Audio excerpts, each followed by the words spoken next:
Hi, my name's Ilma and welcome to my channel. I've been posting Christian vlogs, going 13 years every day next month. Today I'd like to share John 6 verse 8 to 15. Here is the word of God. One of his disciples, Andrew, Simon Peter's brother, said to him, "There is a boy here who has 5 barley loaves and 2 fish. But what are they for so many?" Jesus said, "Have the people sit down." Now there was much grass in the place. So the man sat down, about 5,000 in number. Jesus then took the loaves, and when he had given thanks, he distributed them to those who were seated. So also the fish, as much as they wanted. And when they had eaten their fill, he told his disciples, "Gather up the leftover fragments, that nothing may be lost." So they gathered them up and filled 12 baskets with fragments from the 5 barley loaves left by those who had eaten. When the people saw the sign that he had done, they said, "This is indeed the prophet who is to come into the world." Perceiving then that they were about to come and take him by force to make him king, Jesus withdrew again to the mountain by himself. Here's my poem. Jesus flees from the crowd. After Jesus multiplied food to feed the 5,000, he saw how the people clamored for more than what he gave them. They were obsessed with the sign that they witnessed. They wanted more. They've been waiting for the promised prophet to come for long. So the crowd chased Jesus so they can proclaim him as king. But Jesus won't go against God's timeline, and so he fled from them. Here's my commentary. What can we observe in this account of the multiplication of fish and bread? Yes, it was a great miracle to feed those hungry 5,000 people, but many of them missed out on the purpose why Jesus did this sign.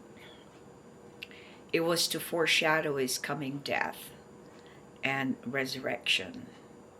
When he sacrificed his life on the cross, it was in order to save mankind from sin and appease God's wrath.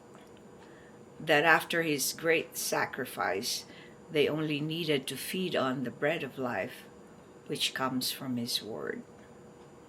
These people are not any different from us now. We don't truly clamor for the bread of life, but we pursue our own human interests and desires and ambitions.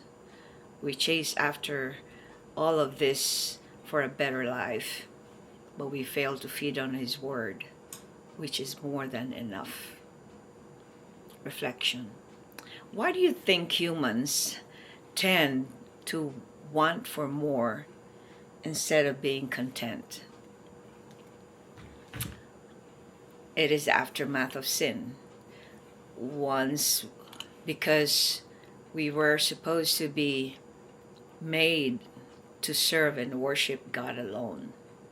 And when Adam and Eve sinned, that purpose was thwarted by the devil to make it something to glorify our own selves.